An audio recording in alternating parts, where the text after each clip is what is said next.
Welcome everyone to Helmer Unfiltered but Kind of Filtered. I'm your host, Alex. I'm going to bring you more cinema-related content. Now, with me, unfortunately, my co-host Guy could not be here today, but with me is my special guest, of course, league member, creator of Real Quick Critic on Instagram. It is, of course, Swanka from the Real Quick Critic. Swanka, how are you doing today? I'm doing quite well. How are you doing, Alex? I am doing great. So, David, I'm not sure he was supposed to be here. I'm not sure where he is. We'll get to the bottom of that in some more time. But before we get to, we're going to start the show where, the show doesn't end, but before we get started, QC, you kind of wanted to kind of explain just your page in general, when you got started, what you post, that kind of stuff. And then you had a big event that you wanted to talk about later in October as well. Yeah, so no, I appreciate that. Yeah, so my page, it really starts with the website, which is thequickcritic.com. And it's really mostly reviews of movies and television, both new and retrospectives. And also I do editorials on just certain things that are going on with entertainment that I think are interesting, that are happening. I might write just an editorial about that. Mm-hmm. I do video reviews as well. I interview, people in the industry, actors, directors, comic book artists as well, and really anything related to kind of like comic book entertainment, the kind of pop culture type entertainment, and some other stuff as well, off the beaten path. Really we cover just really just things that I'm into, that I feel like other people might want to check out. And it's thequickcritic.com, and it has Instagram, which is Real Quick Critic, as a complement to that, and Facebook as well, and of course YouTube. So but Instagram is really the main place to get connected. So yeah. And then also, so a couple of friends of mine, Devin and Jay Saunders, award-winning filmmakers that have an upcoming project that is being executive produced by Eduardo Sanchez, who is the director of the Blair Witch Project, the original one. Mm-hmm. And they are actually doing a happy hour at the end of the month, October 28th, in Leesburg, Virginia, in order to kind of talk about that project and build awareness around this project they're working on, which they're pitching to Netflix, and working on a couple of other exciting projects. So people come out, you can come out, support local film, meet a celebrity or two, including Eduardo Sanchez. I'll be there, of course. Including you, the biggest celebrity of all. Yeah, thanks. And Devin and Jay Saunders will be there as well. There's going to be a costume contest and giveaways, things like that. So if you want to learn more about that event, just follow me on Instagram. I'll be keeping you updated on how it's coming along. So for sure. Yeah, no. For those who don't know, I lived in DC for all my life. Now I'm in New York. So I would be there. I would, try to, hype this event up as much as possible, because, it sounds amazing. However, unfortunately, I won't be able to be there. But yes, make sure to follow QC on his Instagram to get more info on the event. Be notified on all his recent posts, stuff like that. The link for that will be down in the description below. If you haven't already, please subscribe to the channel. Now, let's get started with some amazing movie news we have. I mean, just some really quality stuff. It was a huge week, not just for new releases in terms of movies, but movie news, a lot of comic book stuff, and a lot of horror stuff. So that's kind of a good segue into the first trailer I wanted to talk about, which is a trailer to the new Scream movie. Now, this movie is bringing Neve Campbell, Courtney Cox, David Arquette, the original cast. They're coming back for this movie. It's 11 years after Scream 4 was released. QC, I know you're a big horror guy. What did you think of this trailer? Yeah, so I thought it was fine. Just to set the table, I'm the biggest Scream fan. The original Scream movie is one of my favorite movies of all time, genre irrespective, like horror otherwise. I just love Scream. It's a movie that I can put it on at any point and I'll watch it. Yeah. You know what I mean? And that's when a movie really stands the test of time and really has some meaning for you when you watch it from beginning to end any time. So I love Scream. I love the sequels as well, although obviously we know they're varying quality. But the trailer to me was fine. It was great to see Neve Campbell, Courtney Cox, and I can't even think of his name. The other guy who is the cop, Dewey. It's good to see them on screen. The rest of the people didn't really stand out to me in any meaningful way, and so I'm excited. I'm definitely going to be there opening night. But the trailer to me didn't really jump out, other than of course showing the the OGs that we all love from the first film. So for sure. Yeah, no. I've only seen the first Scream. I haven't seen the other three that have come out. I like the first Scream a lot, actually. And this trailer was okay. It's definitely going into a direction that a lot of horror remakes are going in terms of kind of a similar thing as the first film, but with upgraded technology, stuff like that to improve the scares and to make the situations more to adapt the movie to modern times. Like the first scene with the house and the door thing, the door unlocking and locking. Um, I thought the trailer's okay. Didn't really get me excited for the film. The one part I did like was the last scene where Ghostface says the line. He says, um, uh, I forget Nev Campbell's character's name actually. I Sidney Prescott. sorry. Yeah, Sydney. She's Sydney. I'm a big fan. I thought that was very kind of going back to the what everybody loves about the meta kind of factors, characteristics of the first film, and I really liked the fact that they referenced that. So, yeah, let's move on to the next trailer we had. Another horror film, actually, The Black Phone, starring Ethan Hawke, the latest Blumhouse production. This actually came out at festivals. It's gotten really good reviews so far. Yep. Jason Blum has called this their scariest film since Sinister. So, QC, I'm going to go back to you again. A lot of horror. So a lot more horror stuff actually to come. But what do you think of this trailer for The Black Phone? I really liked it. I actually watched it just right before we went live, and it looks really good. I think really what I'm looking for when I watch a trailer for any movie, but horror in particular as well, is just are they charting their own path? Are they doing something different? And it looks really exciting. I don't. It's the perfect kind of trailer to kind of whet your appetite and get you interested without really telling you what it's about. Like, it looks like there's some supernatural elements, which I think is cool, and then also just like the abduction element, which is always scary because it could happen to anybody. So I think things that you actually see in the real world tend to be more scary to me than the supernatural stuff. But I like the supernatural stuff too. So yeah, no, I'm really excited to watch it. And I feel like it's already out. I feel like you can watch it now, right? It came out at festivals. It's coming out. What is it? February? Yeah, February. It looks Okay. like early Okay. February. Okay. Gotcha. So, but yeah, this. I mean, the fact that Jason Blum called this the scariest film they've done since Sinister it's just piquing my interest even more. Ethan Hawke what a great casting for this character. And yeah, That mask is creepy. Yeah, it is very creepy. It has this weird rock and roll edge to it, Right. but in a really weird way. Yeah. I like the supernatural elements combined with kind of the grounded elements. They showed a bit too much. I'm not gonna lie, they showed a lot in this trailer, but it's gotten me excited. The internet was buzzing. I saw a lot of people excited about this film, so I can't wait for February. So yeah, let's move on to another horror film. We're gonna get to the new releases that came out over this weekend. Now, QC, I know you had a ton of thoughts. I mean, everyone seems to have a ton of thoughts about this film, but you in particular, as a horror fan, as a Halloween fan, as just a cinephile in general, what did you think of Halloween Kills? Oh man, so again, set the table. Huge horror fan. I love Michael Myers. I overall the Halloween franchise. I love the original. I think Halloween H2O is a very underrated horror film. I actually really like that movie. And I liked the previous installment of this series, so the Halloween that came out, I think in 2018. Yeah. I enjoyed that film. I really didn't like Halloween Kills. I really didn't feel like there was any narrative structure.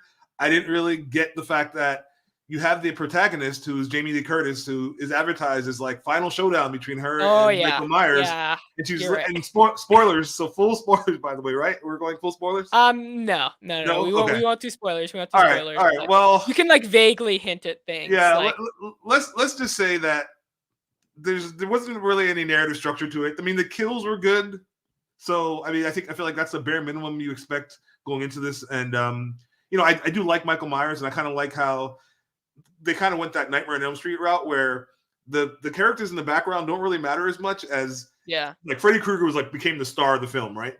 And at this point, it's like Michael Myers is really the star, way more so than anybody on screen. They're really just disposable people. So yeah, it's hard for me to recommend that one. But if you're just looking to see some kills, you're gonna get that. But otherwise, I need more of a narrative structure, like a beginning, a middle, and end. I didn't really get that from the film, and so for me, it's a probably pretty low rating. But what did you think? So before I get to the film, let me just say, last week when Lucky Boy was on, we talked about No Time to Die, and I had to go on an entire tangent about movie theater etiquette, right? And I never have to do this because usually the theater I go to in DC is it's very kind of it's nothing really wrong with it in terms of the people who go there. I never have really any big problems when people ask me, "Hey, like, what's your worst theater experience?" I don't really have something on the top of my head. Last week I went off on a kind of a rant about a terrible situation I had, and then I saw Halloween Kills, and I saw it at a 9:50 p.m. showtime on a Friday. Guys, please stop talking during the movie. Stop talking during the movie. It was like, there was like couple teen girls, this guy sitting like a seat away from me, and the movie was about to start, and the girl had the phone on, and the person next to the girl said, "Put your phone away." And then she said this. She actually said this. She said, "Why? Nobody's near me. Nobody can see it." I was 2 seats away from her, and I could see it. And that was at the beginning of the movie. Put your phones away. Please put your phones away. No, I agree. I saw Venom Ha- 2 last week and somebody was on their phone every 10 minutes. They were like literally, like legitimately just texting in the theater. I'm just like, Dude, wow, people just don't care anymore. It's bizarre. some piece of garbage had their like bright orange Samsung like home screen, and it was a bright orange home screen, so I could tell, it was out like multiple times as well. People are talking. This group of people is talking throughout the film, trying like talking to the characters in the movie, saying, "Oh, why don't you do this? Why don't you do this? Like why isn't this person this?" And then it was so tiring. I had to shush them multiple times. The final time I shushed them, I just went all out and just tried to be as loud as I possibly could without, actually having to communicate with them verbally. Sure. But I mean, it's guys, don't talk during a movie. Whether it's Halloween Kills, whether it's Dune, I don't care what the movie is. Please don't, because it when I think about the movie now, I'm gonna think about the terrible experience I had. And it's not maybe it's just this theater, because again, I go to the same theater again in DC all the time, and I never have this problem. It's just this theater, and it's at Regal in a mall, and maybe it's because it's more accessible to more people. I don't know, and I just it was a terrible experience for me. So All right. please, What, guys, what about the movie itself, though? yeah, the movie itself. I'll get to the movie itself. So I was in the middle. I was in the middle for Halloween Kills. I actually liked the movie for most of the runtime. For most of it, I liked it. I thought the kills were great. I thought that the whole mob element they had in the hospital, where you have the police aren't doing their job, and the citizens have got to step up. There's that line in the trailer. It's like, today evil dies, and you have like a mob with their pitchforks, you know. And I thought that element was very interesting. I did. I thought the characters were good enough where they were unique when they got killed. I was like, huh, I didn't really care about you, but you weren't just a background character. Um, I Laurie Strode, I do agree. Laurie Strode did nothing in this movie, and when I mean nothing, I mean she sat in the same place for the entire movie. It was sad. It was sad because Jamie Lee Curtis was advertising the hell out of this movie. She was an executive producer. In the first one, or in the 2018 Halloween, she went full out like Ripley from Alien, and she did nothing in this movie. Yeah, no, Nothing at all. exactly. And It was I was disappointing. I was trying not to say that because I was trying to kind of dance Yeah, around the spoiler thing, but yeah, no, I kind of the main thing that I find interesting about Halloween at this point is the conflict between Michael Myers yeah, and Laurie Strode, and like this, just like in the previous films, like yeah, her and her brother really coming to grips, and like her yeah, for sure. finally conquering her fear and conquering him or whatever, and Yeah, we just didn't get any of that, and it was kind of advertised like it was going to be that. So for sure, yeah, that was kind of strange to me. for Strange, sure. strange decision. And again, I liked the movie for most of the runtime. I thought the updated score from John Carpenter was good. The Again, the music was good. kills were yeah, Music was good. Yeah. the kills were great, even though some of the character decisions were. I'll get to that in a sec. Some of them were really wacky.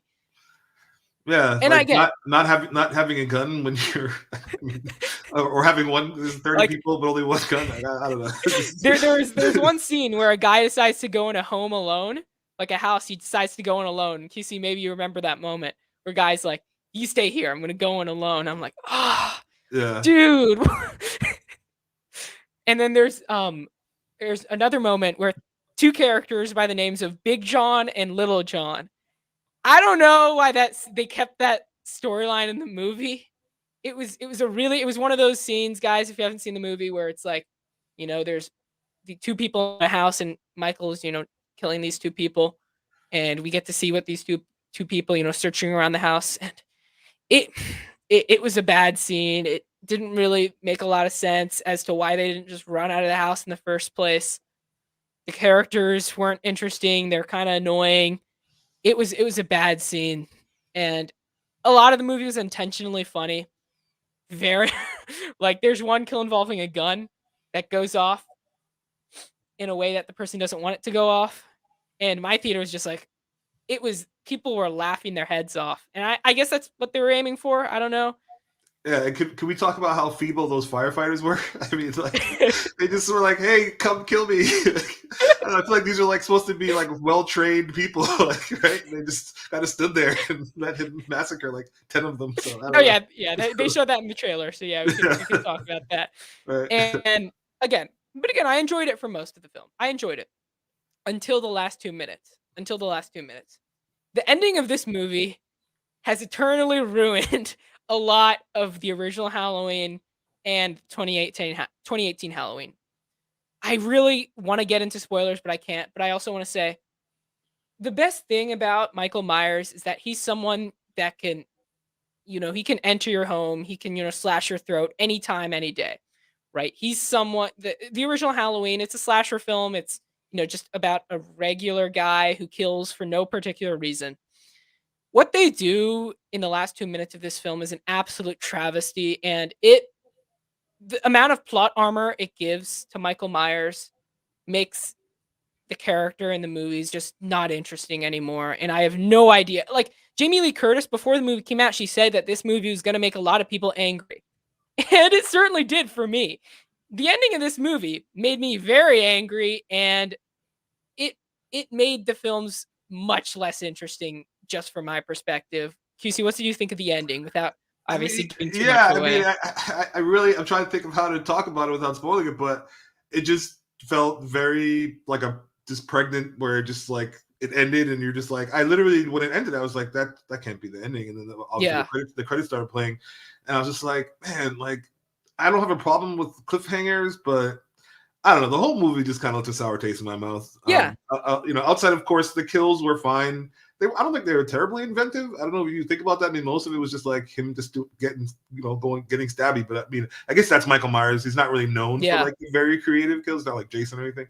But yeah, no, I didn't care for the ending, And the thing that's the most annoying for me is like, it's not like I'm not going to not watch because I think it's a trilogy, right? They're making exactly. Yeah, it's not like I'm not going to watch the third one. Like I'm a horror aficionado. I'm movie reviewer. Sure. Of course, I'm going to still go see the third one, but I just feel like David Gordon Green, like the writing compared to the 2018 version, I just felt like the writing was really weak. The dialogue was really weak. The only thing really there was the kills, and obviously I think that's kind of the easiest thing to get right because it's a Halloween film. So. Yeah. I did like Anthony Michael Hall in the movie. I don't know what you thought of his character. He was the mob leader, and like, he was fine. Friend of Laurie Strode. I thought he was good in the movie. Yeah, I would have liked to see more Jamie Lee Curtis, but yeah, for sure. But that ending really it left a bad taste in my mouth. Also, there's a scene where somebody's running away from Michael Myers earlier in the movie, and Michael Myers is pretty slow. Of course, he walks to his victims. She's running. And for some reason, like, he catches up to her really quick, and she like hides behind a tree or something. And she doesn't just like, again, if somebody's walking towards me and I'm like, say like 40, 50 yards away, and I keep running and this person keeps walking, I think I'm going to get away from that person, even if it's Michael Myers. Right. I don't know if you know the scene I'm talking about. I do. And like, I don't know. I just kind of chalk it up to like, they say like Jason could teleport. It's like his unknown power, right? So maybe Michael Myers can teleport too. No. I wouldn't be surprised at this point. Right, but that's going to be our thoughts on Halloween Kills, guys. I mean, support the theaters. Make sure you see it. It had a simultaneous. Definitely. Yeah. I mean, it had a simultaneous release on Peacock, which kind of sucks. But that's where I watched it. Yeah. Okay. Got it. Yeah. So make sure you guys see it if you can. Just support the movie, I guess. But don't expect Halloween 1978 or 2018 quality. Right. As we move on to the next movie. Now, QC, I know you didn't get a chance to see this, but The Last Duel was just released over the weekend, came out at festivals. It actually got a bit of mixed reviews, actually. But I saw it before Halloween Kills. I did a double feature, and this is my favorite movie of the year. I really, really love this movie. I really did. It is kind of a commentary on the Me Too movement within the confines of kind of a medieval type film. It's of course Ridley Scott, and this is Ridley Scott. This is maybe his best film since Gladiator. It goes back to his Gladiator roots in terms of the grandness of it, the costumes, the production design, the cinematography, all of it, the medieval atmosphere that engulfs you in is just it's I couldn't look away from the screen. And for those who don't know what the film is about, it's about Adam Driver and Matt Damon's characters who are knights, very respective knights. And Matt Damon's wife accuses Adam Driver's character of rape. And the movie, and it's a very sensitive topic, obviously, sexual assault. And the movie dives into it within 3 chapters. And each chapter is basically a perspective, one of the characters' perspectives of the events that occurred. We have Matt Damon's perspective, we have Adam Driver's perspective, and then we have Jodie Comer, who plays Matt Damon's wife in the film. And so this kind of it kind of evolved from a film called Rashomon that came out in '50s that made this story structure infamous, the three act, 3 kind of chapter Yeah. storyline. And they do it, and it was fascinating to watch.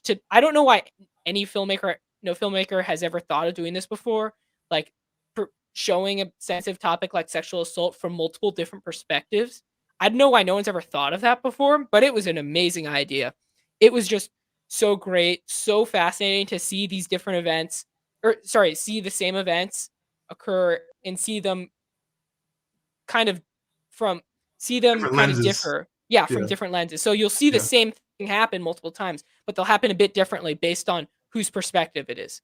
And Sure. because of that, it was just, I mean, the film was great.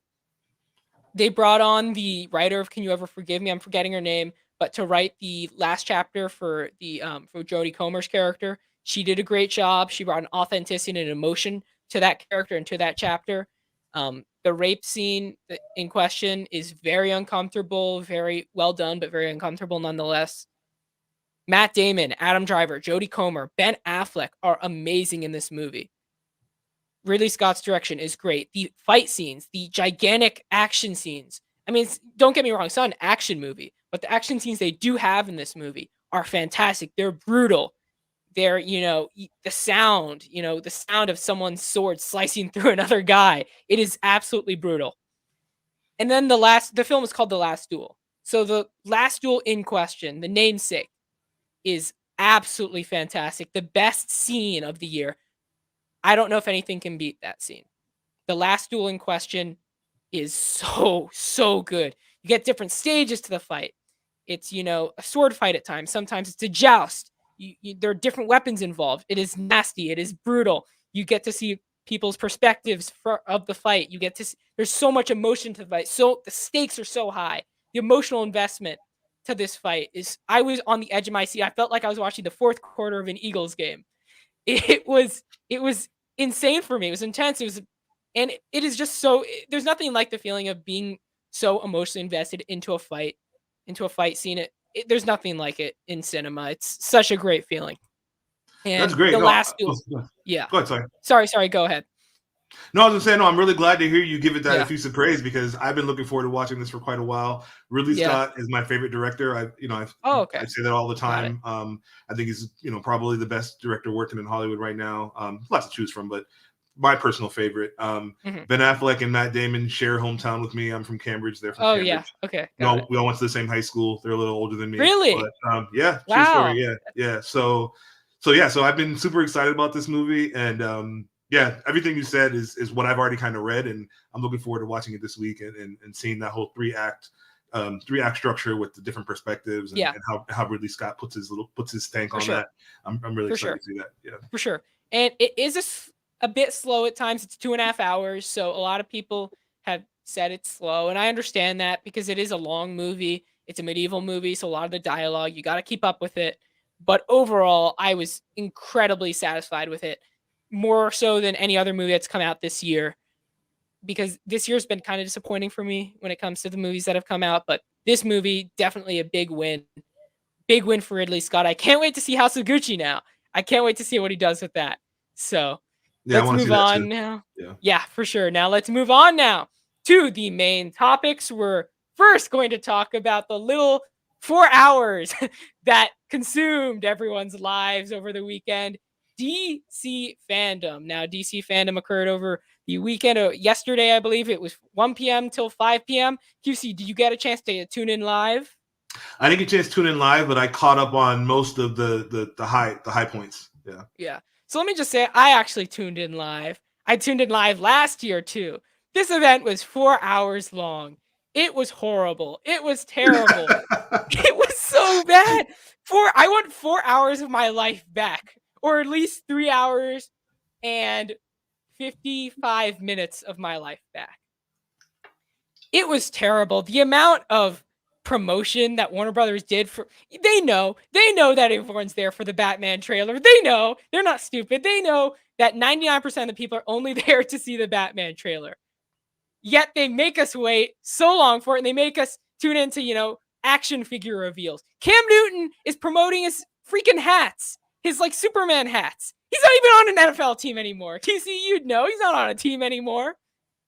Nobody cares about Cam Newton's hats. You're not Superman. You're out of your prime, dude. That's crazy. They're promoting weird. Cam Newton's hats. They're promoting all this shit that, like, all this CW show crap that nobody cares about anymore. CW universe is going down the drain. Nobody gives a crap about that universe anymore. I never got into that CW stuff. I tried. Yeah. It was not for me. Dude, it was 4 hours long. There's a bunch of stuff, a bunch of comic book stuff that I didn't care about. A bunch of just promotional stunts that gave me a headache. And then they would drop a trailer here and there. But of course, again, I'm not going to tune in next year because it was abysmal. What Warner Brothers did with that event, it was shameful. But anyways, let's move on now to the main trailers that we saw from DC Fandom. We're going to make you wait for the big stuff, for the big thing we want to talk about. But first of all, we're going to talk about the Flash trailer. This was, I believe, the second trailer that they dropped, the big trailer for the live action films that they dropped during the event. QC, what did you think of the Flash trailer, and are you excited for the film? So I have to be honest, I didn't get to watch the Flash trailer yet. Okay, got it. Okay. Then I'll talk about it a bit. They know everyone, wants to see Michael Keaton's Batman. That's what they knew going into this trailer. And they don't show Michael Keaton. They show the back of his cowl. They show Barry like ripping the blanket off of the Batmobile, but right when he rips the blanket off, it goes to black, so you don't see the OG Batmobile. I'm indifferent to the film. Ezra Miller, I'm not a huge fan of. And I'm not even talking about the personal stuff. I'm talking about him as an actor. Sure. I'm just not. I've never been a huge fan of him. Sure. As the Flash, I don't think he fits the character at all. I think he's very what's the word? Just very twitchy, very like weird. Yeah, he doesn't strike me as. I mean, the Flash to me, as a character, is fine. I understand the popularity. He's not a character that I've gravitated towards. Yeah. So I'm not going to sit here and pretend like I understand Barry Allen's characterization to some deep level. I know a lot of it has to do with loss and the loss that he feels about what happened to his mom. But I don't know. Ezra Miller, to me, when I see him, he doesn't strike me as someone who'd be playing the Flash. Now, yeah, for sure. We said that about Heath Ledger, and look how that turned out. So it's not like he can't be good. He might actually be good, but again, sure. Ezra Miller as an actor, to your point, he never really stood out to me in the comic book roles. I've liked him in movies where he's playing roles that aren't superhero stuff. But so we need to talk about Kevin is like the only movie. I don't know if you've seen that one, but that's like the only movie. I have seen that one. I also liked him in what's the one? I think The Pursuit of Happiness. No, not Pursuit of Happiness. Perks of Being a Wallflower. Is that it? Yeah, the Perks of Being a Wallflower. Okay. Yeah, he was in that one, I believe, and I liked him in that. I thought he was pretty good, and he had a really good role in Trainwreck, the Amy Schumer. I haven't seen Trainwreck. Yeah, so he had a small role in that. So I like Ezra Miller, but him as the Flash doesn't really stand out to me. Yeah. I'm still excited for the film because obviously Michael Keaton. It's smart marketing because a lot of people are gonna. You tell them Batman 89 OGs in a film that's coming out in 2021 or 2022, whatever it is, they're going to show up for that. You know what I mean? So I'm excited for it. And I'm, I think it ultimately might end up being great. But again, to Mhm. your point, Ezra Miller to me doesn't really stand up. For sure. And it's also coming out the year after Spider-Man comes out, Spider-Man No Way Home. And it has a similar plot, like the multiverse is included, the fact that there are different universes colliding, and the Flash and Spider-Man both being young characters who are, inexperienced. They're kind of they're capping off of the eventual success of Spider-Man. So again, I'm excited for this film. It's a DC film. It's inspired by Flashpoint, so I'm Which is a excited great for it. storyline. Flashpoint's a great Yeah, storyline. yeah, for sure, yeah. So now let's move on to the next trailer we saw for Black Adam. Now, this I wouldn't even say it's a trailer. It was just like Right. a scene. It Right. was it was just to show us what the tone of this movie was going to be. Did you get a chance to see this trailer? I did, I and the Black Adam character. I know more about Black Adam from the Injustice video games than I do from the comics. I don't know that I've ever Yeah, read me a too. comic. Me too. And I grew up reading comics, still read them to some degree, but I don't know anything about Black Adam the character other than again what I saw in the video game a couple of years back or whatever it Yeah. was. So I don't really have any canvas on which to or perspective on what he's like, but I like The Rock, and The Rock is, Yeah.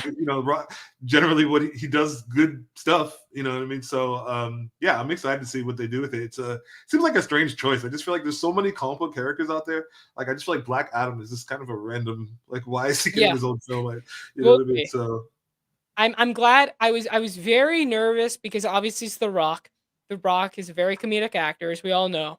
So I thought, and Black Adam's Black Adam's basically a terrorist. The kingdom yeah, leads Kahndaq is like is it's like it's not exactly the most innocent place in the world, to put it lightly. And yeah, he's like a dictator. So I mean, I'm glad that they're going dark with this movie. The fact that he basically took a guy by his neck and shocked him to death, turned him into dust, is great sign for me. I was completely um, on board of this movie when they cast Pierce Brosnan as Doctor Fate. Now, mm, Doctor Fate is one of my favorite characters in the DC Comics me realm. too, I like him more than Doctor Strange, actually a lot more than Doctor Strange. I find me the too, character me to too. be very fascinating. He's kind of an anti-hero as well. The fact that the helmet controls the man and the whole suit is cool, the powers, the whole magical aspect to the character, and the Yeah. fact that you have Pierce Brosnan in there is just I love the casting. I love Pierce Brosnan, and that is a great casting for me. Yeah, no, I love Doctor Fate as well. I think that Yeah, helmet is visually always found it to be one of the more striking character yeah. designs, really, and really all of comics. So yeah, I'm really looking forward to seeing Doctor Fate on screen. And Pierce Brosnan is a great actor and somebody I've always liked and admired. So Yeah, for sure. And yeah, so let's move on now to some more DC fandom things I just quickly wanted to talk about. Now, they're actually making a new Batman the Animated Series type series called the Caped Crusader. I don't know if you're a fan of Batman the Animated I Series. am Kind of big time Yeah, I fan. know. Me too. Me too. And they've announced that they're going to make a new series called the Caped Crusader. Now, this series is kind of more noir, more based on the origins of the Dark Knight. The design of him is more like the original concept art of Batman way back in the day with like the long pointy ears. It's going to be a bit different, but at the same time it's the same creators as Batman the Animated Series. They called it psychologically complex, new versions of familiar characters. So QC, I mean, at least from what you've heard, are you excited for this? Yeah, so listen, if they have the creative team from Batman the Animated Series behind it, so like Brian Tim or is that maybe Bruce Tim, Paul Dini, like those folks, the ones that made the Mhm. animated series, if they're behind the boards on this one, then I'm gonna show up for it because they did a great job with Batman the Animated Series and like that show is so influential. Like I feel like a lot of people don't realize like. Or maybe they do, but like Harley Quinn, we wouldn't have Harley Quinn if not for Mhm. Batman the Animated Yeah, Series. for She sure. literally was created for that show and then cross over into the comics and now she's like one of the a pop culture icon. So I'm excited for anything that those folks are working on. So I yeah, I definitely will be checking that out. I completely agree. And a couple more things I wanted to talk about. Blue Beetle. the HBO Max movie that's coming out. Of course, I was not excited for this movie really, but then I saw who they cast as Blue Beetle is of course my fellow Cobra Kai fan. It is the guy who plays Miguel in Cobra Kai is going to be playing is it Jaime Reyes. I think Yeah. I'd say Yep. Jaime Yep. I'm Reyes, there. Yep. Blue Mhm. Beetle. What do you think of this casting, and are you excited for this movie? So I'm super excited for this movie because I love. I think Jolo. I think it's how you pronounce Jolo, his I know it's first. Jolo something. I follow him on Jolo. Instagram. That's the only. Yeah, he's Miguel. I think his name's Miguel in Cobra Kai. Who I just Yeah, that guy is he's one of those actors where you see him on screen and you just want to watch him, right? yeah, So for me, I'm super excited to see him play the superhero. I think the Blue Beetle, like the Scarab and that being kind of like a symbiote, I think can be super visually interesting in live action. So I'm really excited for this film, probably more so than even like Black Adam, just because I just think Blue Beetle seems like a fun character, and yeah. like I just feel like I there's a agree. lot they can do with it, especially considering that he's not super popular, So I feel like they can Hmm. kind of go in different directions and Yeah, I get agree creative with it. So yeah, I'm excited about it. for sure. But are you excited for it more than this next film? Of course. They made us wait, folks. They made us wait till I believe it was a 4 hour, 55-minute mark, something like that, for the trailer for The Batman coming out in March of 2022. QC, I'll go to you first.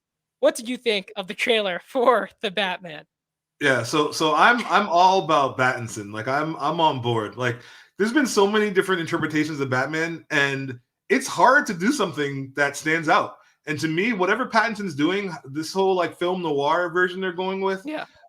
it feels distinct. And I think that's the best praise that you can give this kind of film going into it is that it feels like something different, and they're really having a different approach. And like having the Penguin as the main villain and the Riddler is just a very different kind of the way they're approaching it, and not the cartoony element that you had with like Batman Yeah. Returns, and having it be like film noir and having Robert Pattinson seem to be like a very kind of like violent like version of Batman, Yeah. created what we've seen in the past.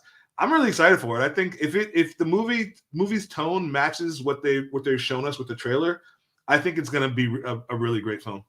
For sure. And yeah, no, I absolutely love this trailer.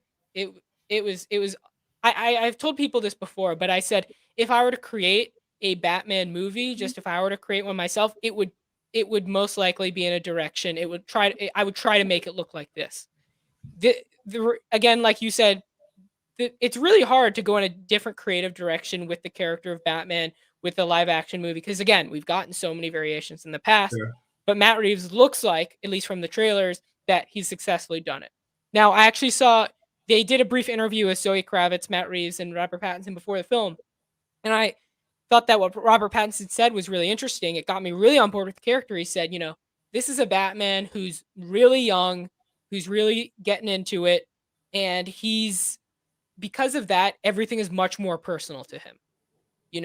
Despite the fact that it might be just, a regular, just a mission that has no connection to him, he still takes things very personally because, he's still young, still up and coming. He's still, he's still getting in the groove.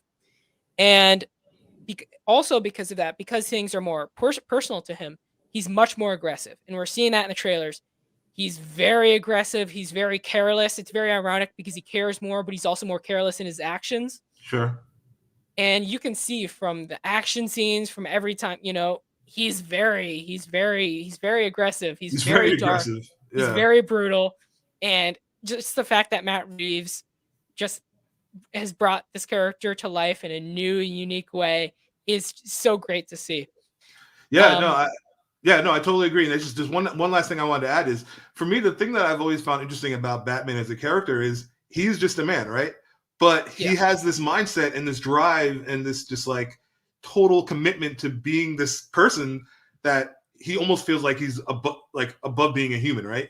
And I feel yeah, like I'm getting that vibe from Pattinson where it's like when he's wearing the cape and cowl, it almost seems like he is a superhero where he's got like he's above a regular person where it's like he's yeah, just destroying these guys, and it's yeah. just and it just I don't know, it looks like the tone and the feel of it is going to work really well, so I'm excited.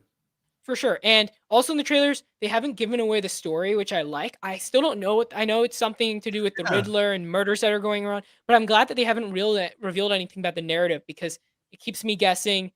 I don't know what they're gonna do now because it looks like the Riddler might be in jail, but murders are still going on. Maybe it's not the Right. Riddler. They didn't show his face. I Right. mean, the fact Do that you- it's weird. I was talking to a guy about this when I talked to him yesterday. I know what Paul Dano looks like. I know I've seen the guy's face, and with glasses, he looks like the same guy. But just the fact that they haven't shown his face, still, it's like I don't know if it's a mental thing, but still, it makes the character that much more interesting, despite the fact that I know what the guy looks like. sure.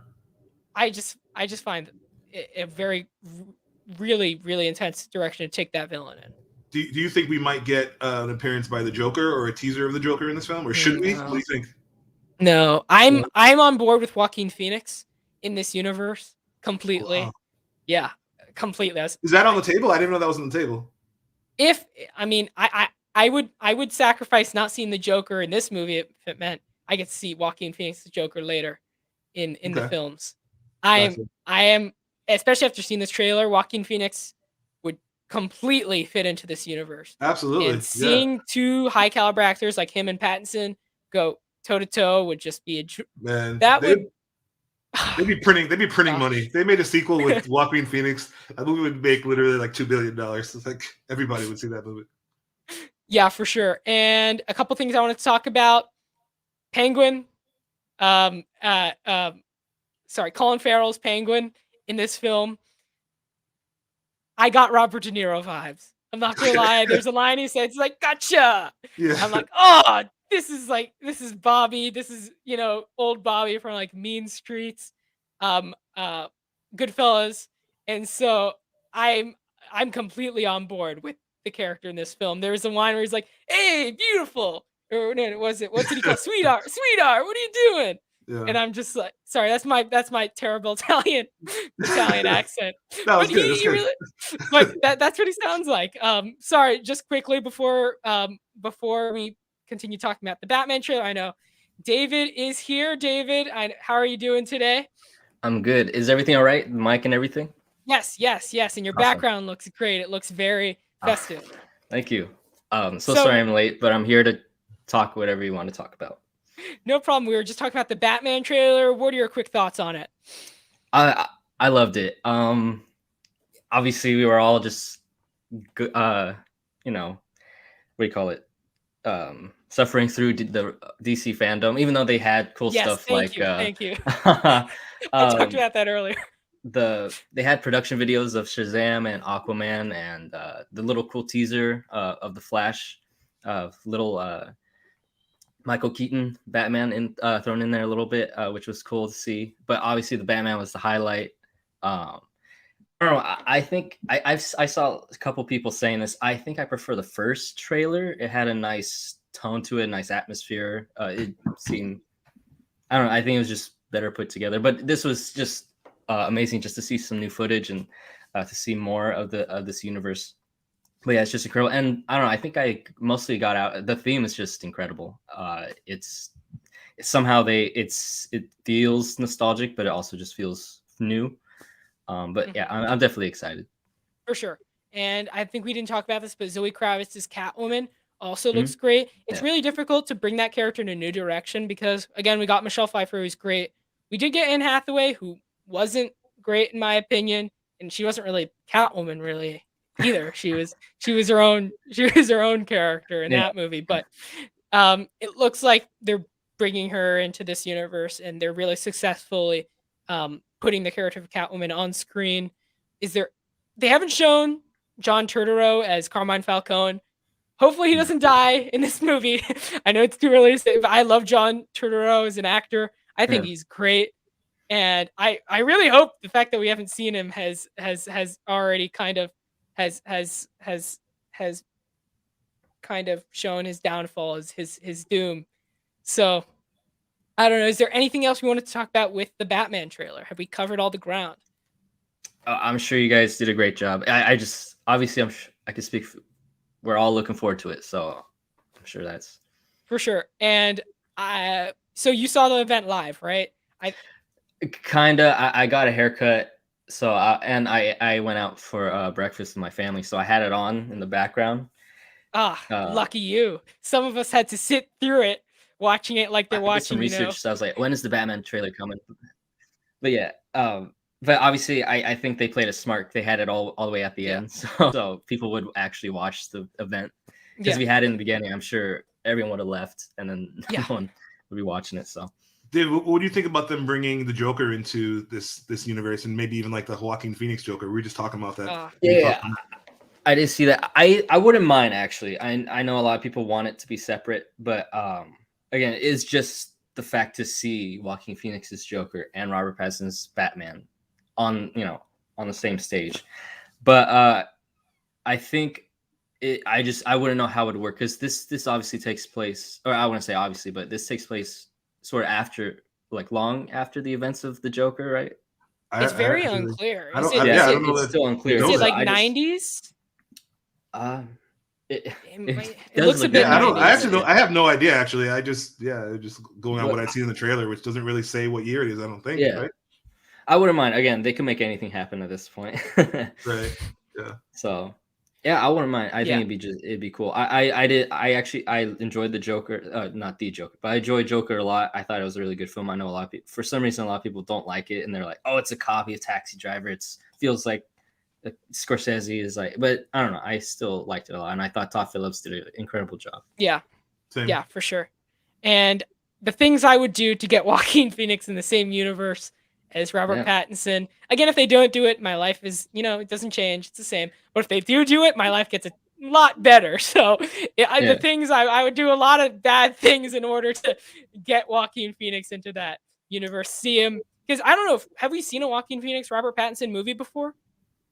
Have we actually seen them in the same movie? Because these guys are insane. Both method actors, both. I think that'd be something. Both incredibly serious about their craft. So you know what I was just thinking? Of all the Batman announcements of actors playing Batman, is this the most celebrated announcement ahead of the movie? Think about like Affleck, and think about we're always like, oh my god, like these guys are not going to be good. I think this is the first time where it's, other than Michael Keaton, I guess. Well, even him, because he was doing comedy. Yeah. This is the first time we're like going into it like thinking it's going to be good, right? I think it is. Well, you may be right. So again, I was too young for this, but when Batman Begins is coming out, what was the feeling around Christian Bale? You know what? Actually, that's a good point. I think people were kind of just like, they were saying, yes, he's a good choice. Yeah. So maybe this be the second time. Yeah. The only thing I could think of is that he was British, and no one wanted a British Batman. I know Michael Keaton people didn't like, because he did some comedies, and he's short. He was known for not comedy. That short. He has curly hair, and he has a receding hairline. And Affleck, everybody was like pissed about Ben Affleck being Batman. Yeah. What was the complaints around Ben Affleck again? I think people just hate on Ben Affleck for some reason. I don't know what it is. Yeah. For me, I just don't think he's a strong actor. He definitely looked the part, but that's the thing. But he's getting better. Not better, but he's. I think he's been going through some stuff, but I think now he's fine. He's found that stride in his acting, and I admired him recently more. But then also we could have gotten the Ben Affleck directed Batman movie with Deathstroke, with Joe Manganiello as Deathstroke, which would have. I mean, would I want that more than a Robert Pattinson Batman movie? But can I get both? Is that possible? Do we live in a world where I can get both? I don't know. But yeah, I'm trying to think of what do you guys think of Colin Farrell's Penguin? If you want to. Go ahead, David. Oh, obviously unrecognizable. Right. I showed my mom the trailer, and I was like, "Do you know who it is?" And she's like, "No." I was like, "It's Colin Farrell." But yeah, I think it's gonna be a very minor role. I don't know. For some reason, I think it's going towards it because obviously Paul Dano's gonna be the villain. Sorry, I'm saying obviously a lot, but I know there's gonna be a Gotham series with Gordon, so maybe they'll have. And you were mentioning John Turturro. Hard to say. But maybe their characters will be more in that show. Then they're just gonna introduce them in the movie. But yeah, I think he's a great actor, and he definitely doesn't look like himself. So I think that's the fun in it. Yeah, and the fact that they have already notified us that he's not going to be in the movie a lot has prepared me for not seeing a lot of Colin Farrell. Mm-hmm. It's not like I'm going to go in and think, it's not enough Colin Farrell. I'm going in not expecting that much, especially because he's getting his own spin-off series on HBO Max. So, really? I didn't know that. Okay. Yeah. Oh. So I think the decision to make him unrecognizable as Colin Farrell was the right way to go, because if he just was like Colin Farrell playing the Penguin, I'd be like, that just looks like Colin Farrell. So I think the makeup, whatever they did, those makeup effects are really good, and I think the character seems like he's going to be really interesting. So yeah, I'm excited to see him on that. And also, the cinematography is great. It's beautiful. Oh yeah. That there's multiple shots. Like there's a shot in red where you see like Batman leading a bunch of people into water. That last shot of, you see him upside down like an actual bat, in a cave.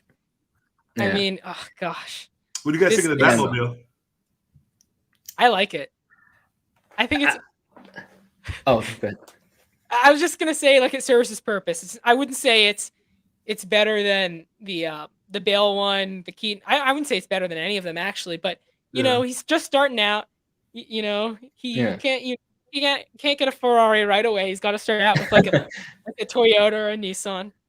It seems the most just like a souped up regular car, which is not could be a good approach, but it definitely just struck me as it's like, okay, this is like a Dukes of Hazzard car that's black, so which could actually be cool, but it's just like it's a very different, where all the other ones for the most part were very heightened, and like you got basically a tank in the Dark Knight series. So for sure. Like it's a nice car. Like it's better than my car, but it's just the least bat. You see it and you're like, does Batman drive that? I'm like, hopefully he'll bat it up somehow. Right. Yeah. Right on. But then he gets out of the car and you're like, oh, okay, never mind. Like that the action scenes, like the scene where a bunch of people are like shooting him, and you see the sparks from the bullets fly, and they're like, that was so cool. I got Dark Knight Rises vibes from that, because they do that in the sewer tunnel, which I don't know. I got a lot of not necessarily Nolan vibes, but it just some similar story beats or we call it shots. Yeah, for sure. So let's move on to the next big topic now. There's a lot. Hopefully we covered DC fandom to the best of our ability. It was a 4-hour-long event, but I mean, we talked about it for like 20 minutes. So I came at the right time. Probably... Okay. Yeah, and if you haven't already, you guys make sure to subscribe to the channel as we move on to the next topic, like the video, follow the individuals on their accounts. Links for those are in the description below as we move on to the next topic. Will Poulter has been cast as Adam Warlock. What are we thinking of this casting? I like Adam Poulter. I mean, everything he's done, he's been pretty good. Will Poulter. Will Poulter. Sorry, Will Poulter. I like him, and I'll be honest. Like, I never really knew his name. He's been in a lot of stuff, so I recognize his face, obviously, which is why I called him Adam. But I think and also the character's Adam Warlock. But I think he's a fine choice. I mean, he's a good actor, and that's what you're looking for with these things. So yeah, for sure. David, what do you think? I thought I don't know how exactly it got announced, but I think it was pretty funny, because I think they were like asking James Gunn, and he's like, I usually dispel rumors, and I was kind of weird with this one, so here it is. This is the guy. I saw that. But yeah, Will Poulter is a great actor. I don't know too much about Adam Warlock, but I'm fine with it. I think I saw some people saying like he's supposed to be like the greatest looking person in the comic books, and Will Poulter's not necessarily ugly, but it's just he obviously has some unique features. Right. So I think as an actor he'll be able to probably exude some charm, and but again, I don't know too much about the character, but I'm fine with the casting. Yeah, he's supposed to be like the perfect human organism. So Will Poulter clearly the perfect human. So I mean, I think to your point, David, it's like he's supposed to be the ideal form of the male human. So depending on who you are, I don't know if Will Poulter fits that. I wouldn't know. I wouldn't know either. I'm indifferent to Will Poulter. The weird thing with him is that as a person, I'm sure he's a fine person, a cool guy, but he plays a ton of characters who are just huge, just people I don't like. In everything he does, it's always a character I hate. I haven't seen Detroit, but I'm sure if I saw that, I'd hate him. I'd hate him even more. Right. He was douchey in that movie. Like the Maze Runner movies, where you're talking about like, what else is he? Black Mirror, Bandersnatch. It's a weird one to bring up. What else has the guy been in? I didn't see that Let one. me. I gotta watch Let's see. Will Poulter. Let me search up his filmography. Bear with me one sec. Will Poulter has been Midsommar. Like, I think somebody brought up in the chat, it was Luke who said he was the guy who pissed on the Midsommar log. And, I mean, he just plays a lot of characters who I'm not a huge fan of. I don't know if you liked him in We're the Millers. I haven't seen that film. I've but- seen it forever, but I Yeah, don't think I- I think that was his least douchiest role. Yeah. But yeah, anyways, that's Will Poulter cast in Guardians of the Galaxy 3. Let us know what you think of that casting in the comments below as we head on to our last segment, Buy or Sell, in which we're going to discuss a bunch of the smaller topics that were revealed to us in the world of film within the last week. We're going to talk about if you would buy those topics or if we would sell those topics. Now, we don't have many topics just because we talked about a lot of big stuff earlier in the show. So let's move on to our first topic, which is David's favorite piece of news that came out over the last week. We got our first picture, our first reveal of what Timothée Chalamet is going to look like as Willy Wonka. Now, David, what do you think? As the number one Timothée Chalamet fan, as you're known as. This is the most easiest sell. I'm going. It's. I don't know. I couldn't go on for hours, but I don't hate him. I know whoever knows me. I don't think he's the worst actor. I don't think he looks like a cool guy. I'd probably hang out with him, but I just don't think he's that strong of an actor. I know everyone most people make him out to be, the actor of our generation, and he's getting all these leading roles, which I don't want to spoil my thoughts on Dune, but obviously he was one of the negatives for me. Whoa, whoa. I just Those are bold words. Slow down, just have him do a little bit more of supporting roles, maybe leave some small indie films. But I love Wonka as a character. Gene Wilder, obviously, he's a legend. He's classic. I personally love Johnny Depp's portrayal. He's definitely, it's weird and strange and unique. Yeah, it is. But it fit for that movie, and I love it. And I could quote it. He looks great. This, I don't know. It's just I don't know what they're going with. I don't know if they're trying to make it, prequel to the Gene. I think they're making it more the prequel of the Gene Wilder character, and he obviously looks more like the Johnny Depp character, so that doesn't make sense.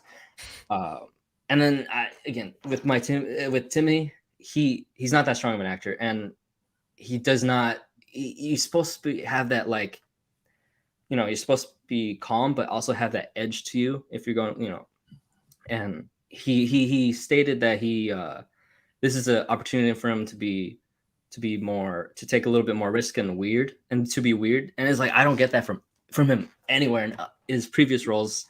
And I don't know, maybe Paul King, the director, saw, I want to see that audition tape.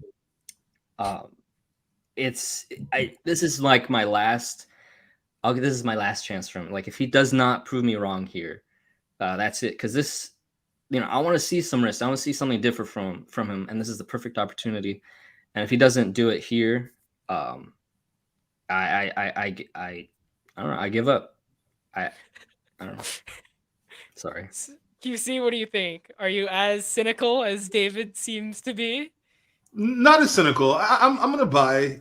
Just visually, I think the visual design of the outfit. I like. I think it looks good. It reminds me of the Gene Wilder version of Willy Wonka, and I don't have a lot of skin in the game when it comes to Wonka, because outside of the original film, which I kind of grew up on, but then just it kind of has its pop culture association, but I didn't really care for the Johnny Depp movie. Not that it wasn't good, it just wasn't something that I was really gravitating towards. So I'm not someone that's like getting super excited about Wonka in general. But that being said, I think the Timothée Chalamet version that I saw, the little bit that we did see, looks good. I think Timothée Chalamet, I was looking at a side-by-side picture of him and Gene Wilder, and he actually looked like him surprisingly more than I would have thought if I didn't have the picture side-by-side. So yeah, I think it looks fine. I'll probably see the movie. So I'll buy on Timothée Chalamet as Wonka. For sure. I'm going to sell. I'm not a huge fan of Timothée Chalamet either. I don't dislike I kind of actually do. I just I didn't love Call Me by Your Name. I didn't love him in. Damn it! What else has he done? Now And he I'm was blanking. nominated. Isn't that crazy? For an I Academy thought Award. Yeah. yeah. Oh wow, I didn't know that. What else have I seen? Timothy Chalamet in. He hasn't had a big filmography. Why am I forgetting? Oh, I hated him in Little Women. I wanted to punch him in the face in Little Women. I didn't like that movie. That movie is really overrated to me, especially because a Uh-huh. lot of people in the league like that movie. I don't. A lot of people my age like that movie. I don't. I think that movie, it doesn't suck, Yeah. but it's not great. I thought it was by far the weakest Best Picture nominee in that category. Of that was a strong year too. He sucked in that movie. He was, oh god, I hated that character. Oh my god. Especially Christian Bale played the character in the Mhm. 94 version. I'm like, give me that. Give me Christian Bale, coolness. I'm getting like Timothy Chalamet. Oh god, I hate him in that movie. I didn't like him in Lady Bird. In Beautiful Boy, he was good. He was really good in that. I'll give him that. That's a win. He's definitely a talented actor, don't get me wrong. I thought he was great and I thought he was really good in The King. So he's been up and down for me. He's definitely not the legendary once in a generation actor that, like David brought up, that people are making him out to be. But at the same time, he's not enough to make me excited for a Willy Wonka prequel film. Again, if Timothy Chalamet grows up in 30 years, he looks like Gene Wilder. That'll prove me wrong, man. But yeah, I'm just not excited for the whole concept behind this film. I think Wonka, the whole concept is played out at this point. I don't think anyone really cares about the character anymore. So I don't know. Maybe an animated series is a better way to go because it's kind of a wacky concept. I don't know. They tried it with Johnny Depp and Tim Burton, and that was as wacky as you can get, man. Yeah. That was a weird movie. But anyways, let's move on to our next buy or sell topic. The Eternals sets a record for advanced ticket sales. QC, David, are you buying this piece of news and the fact that this movie might be, really good? Yeah, so I want Eternals to be good. I love the MCU, like I think most people. And when I saw the first trailer for Eternals, I was like, this is just looks like the most boring movie ever. The second one was a little bit better. I think they might have put out a third one slightly different after that, which I also liked. The fact that it's getting all these pre-sales is great.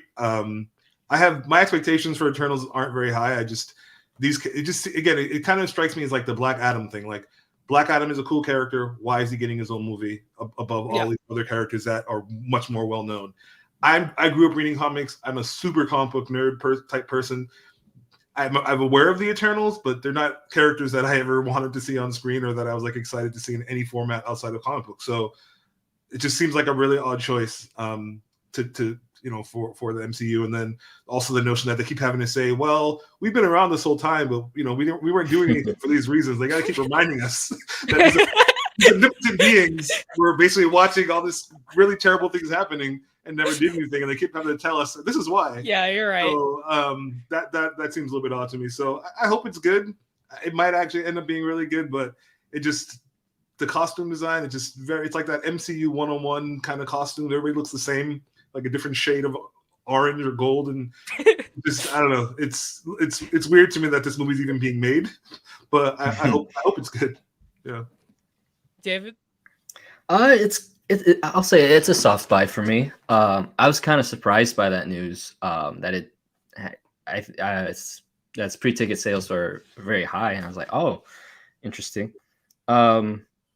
Yeah, again, my expectations were a little bit higher, I would say, earlier in the year, but now it's kind of they're pretty mild. Just I think they're just making it out to be like this epic, this grand movie that we're finally what we've been wanting since, I guess, Endgame or for some time.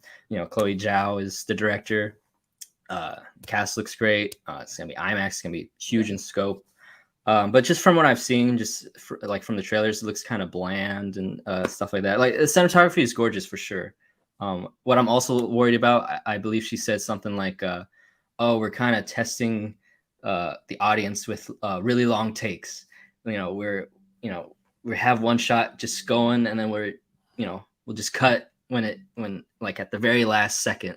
And I'm like, you just tell your story. Don't try to test the audience's patience with a really long shot. It was just, and I think she said the shot was just someone walking through a town. I'm like, I don't know. But it's a really nice town. Yeah, I don't know. Yeah, I'm gonna again soft buy, like maybe on sale. Maybe I might Yeah. return it the next week at the store. I Keep that might not receipt. keep. Yeah, exactly. Yeah, I'm not. I was watching. I think it was No Time to Die, and the trailer came up. Trailer ended, and a guy behind me was like, "That looks like garbage." something like that. He's like, "I'm not Yeah. gonna see that. Why? I'm not gonna see that." I'm like, "Oh, okay." And I didn't think this movie was gonna appeal to a wide range of people. Maybe I don't know. Whenever that IKEA line comes up from Oh, Yeah. uh, The guy Brian from Tyree Atlanta. Henry. Yeah, the guy from Atlanta. Whenever and again, I've gone to a lot of movies recently, and that trailer always comes up, and I always hear that damn line. It was good the first time, yeah, but yeah. every time that damn line comes up, my entire theater erupts. They're like, "Oh, what an amazing moment!" I'm like, guys, he's like, fall collection, IKEA. God, like it's gone to a point when it actually comes up in the movie, I might walk out because I've heard it too many times. I've heard it too many times, and yeah, the movie looks fine to me. I wasn't a huge fan of Nomadland. That's the only other Chloe. That's the only Chloe Zhao film I've seen. Mhm, But yeah. it's gonna be a long movie, right? Over 2.5 hours. It's gonna be Yeah, a long yeah, one. yeah. And again, weird tangent. I'm gonna go on. But why are movies so long now? Where are Well, we? Why are we so long all of a sudden? I'm actually I actually want yeah, I think you just don't like IKEA, Alex. But I love IKEA. I love their yeah, no, meatballs. I Don't love get me IKEA wrong. IKEA needs to send Alex a check. but I'm actually I want movies to be longer. I think, especially with movies like I would maybe Eternals, but like No Time to Die, I would have loved it to be longer. I think if the story is great and we love the characters, I wouldn't mind, being in that world a little bit longer. I know movies used to be kind of long. Obviously they had like Yeah. intermissions and stuff like that. So I don't know. I obviously movies are shorter because we kind of want things fast at this Yeah. point. Our attention spans are not that high. So I think maybe just try to bring it back slowly. And I kind of like these longer movies, but obviously I don't think Eternals will probably earn that runtime. Obviously we haven't seen it, so but I don't know.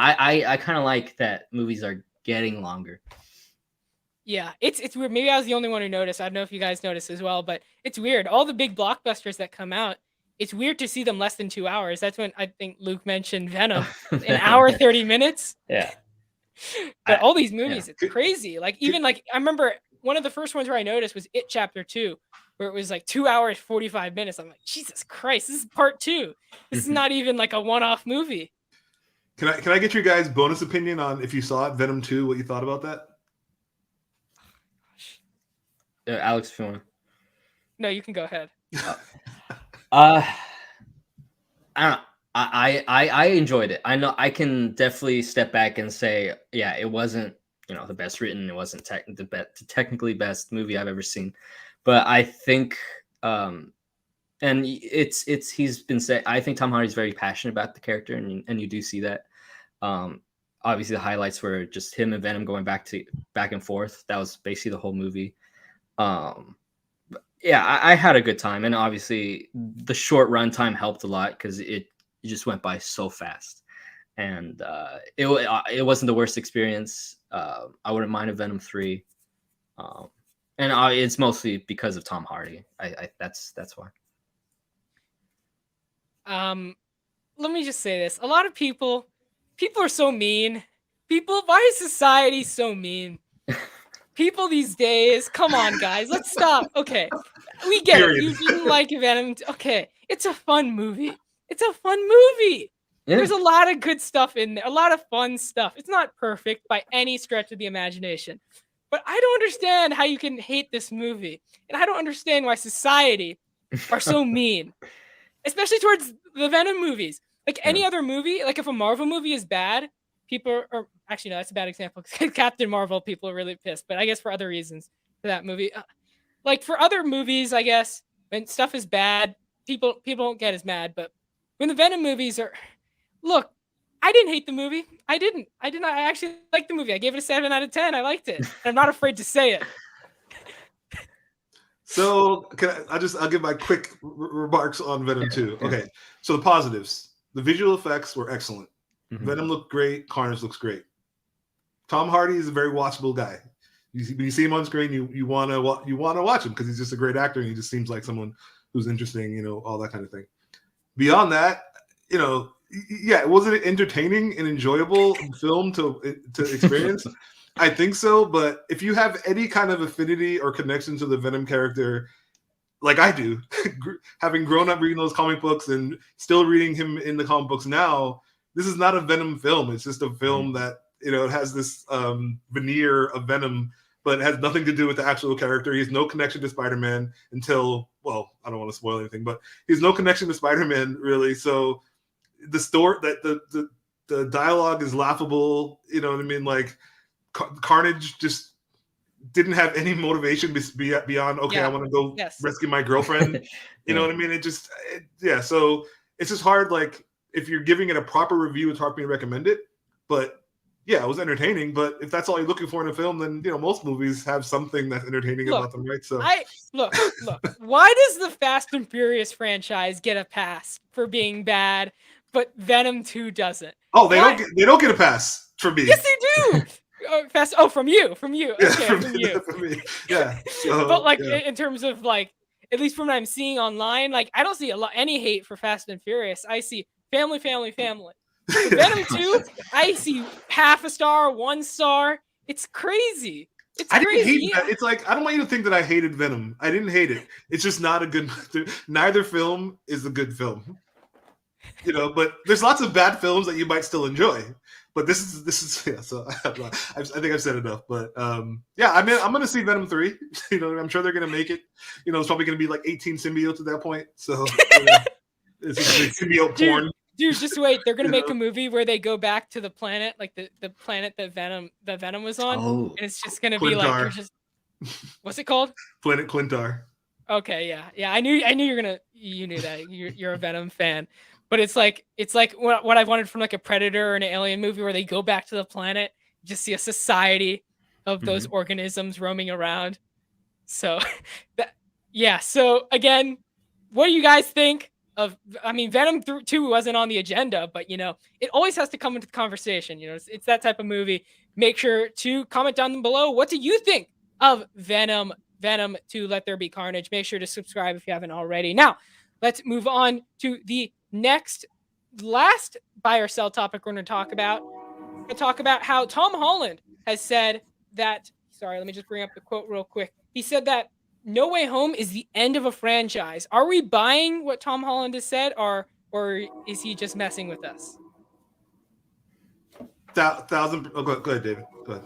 Oh no, you go. Yeah. I was gonna say 1,000% sell. There's just too much money to be made. This is just it's marketing. It's smart marketing because now people are talking about, is this the end of Spider-Man gonna die or whatever? Like they're not killing Tom Holland Spider-Man, and I'm not saying he's just saying they're gonna kill him, but any notion that the Spider-Man franchise is ending is just fantasy. Like they're gonna be making Spider-Man movies for the rest of eternity. So yeah.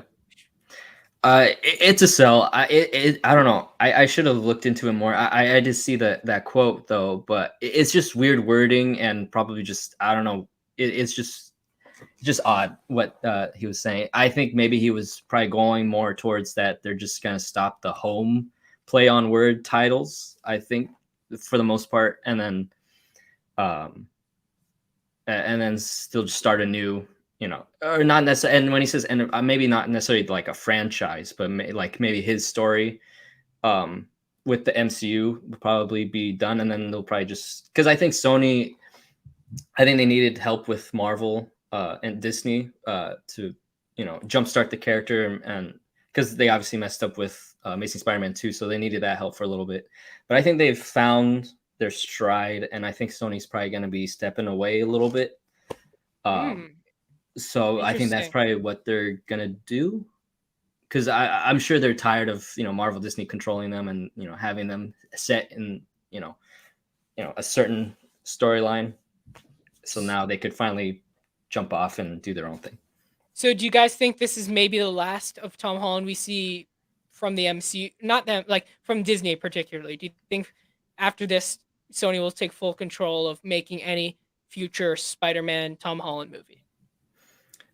I think so. I don't know. Just from what I've seen, I think it's leading to that. So, yeah, maybe not the last, but we'll probably see him more in like small cameo roles or something sure. like that. Luke brought up something very interesting I wanted to bring up. I wouldn't mind if future Spider-Man was separate from the MCU, because the reason I haven't gravitated towards Tom Holland's version of Peter Parker, granted, I don't really love any of the versions we've gotten on screen. Like Peter, I love Spider-Verse. You know, Miles Morales, I love. That's my Spider-Man, like in terms of on screen. But when you play, like, read the comics, stuff like Spider-Man PS4, that's Spider-Man to me. I'm not a huge fan of this Tom Holland Spider-Man because of this particular comment that Luke made, because it's none of the Spider-Man movies have focused on the friendly neighborhood Spider-Man that I've always wanted Spider-Man to be. You know, we got a bit of that from the first movie, but we still got a lot of Iron Man. Second movie, he's not even a friendly neighborhood Spider-Man. He's like a friendly world Spider-Man. He was in freaking like Prague and Venice. Like, there's not friendly neighborhood Spider-Man anymore, you know, and they're making the character a lot more worldwide instead of neighborhood, you know, community centric. And in the third movie, you know, he's going to be friendly multiverse Spider-Man. Yeah. So again, I'm excited for the movie. Everybody's excited for the movie, but at the same time, I would prefer that they go more in the direction that Spider-Man is kind of meant to be, in my opinion. Yeah. I like Tom Holland Spider-Man. I think, you know, to your point, I don't think any of the Spider-Men have been amazing. I'm actually way more excited for Thor: Love and Thunder. Yeah, me too. I am. I feel like that movie is going to just be like totally bonkers. Like, if you thought Ragnarok was bonkers, I feel like they're going to turn it up to 11 with that one. So I know that's kind of off topic, but just to kind of juxtapose that with Spider-Man, I'm much more excited about the upcoming Thor film. Sure. So, but we're selling Tom's comments, or are we selling? Yeah. It's this one's soft sell because I think it's just his wording is weird. That's all. For sure. So that is going to do it for the show. Before we end it, QC, real quick, we'll go to you first. Where can everyone find you? Yeah, so Instagram at Real Quick Critic. Also, the website is thequickcritic.com, so you can get all the newest and latest content in either of those places. And David? Just Ultimate Movie Count on Instagram, and it was a pleasure talking to you guys. Hopefully, we could do this again. For sure. And yeah, like these individuals said, their accounts, you know, on Instagram, the links for those will be down in the description below. If you haven't already, please subscribe to the channel. You know, you can do that down below. Make sure to comment. What did you think of, again, Venom 2 is not on the agenda, but it always finds a way to sneak in there. Maybe that's an allegory for Venom himself. What are your thoughts on the Last Duel, which you talked about earlier in the show? Halloween Kills, DC Fandom, the Batman, a lot of stuff we talked about today. Make sure to comment down below what you thought of all that stuff we talked about. Subscribe to the channel. That would really help us out. Like the video, all of that jazz. We'll be back next Sunday, hopefully, every week to talk about the recent movie news. Next weekend, we'll actually be talking about Dune. So a lot of juicy things happening in Brie Larson's words. Thank you for watching, everyone. Ciao. Thanks, Alex.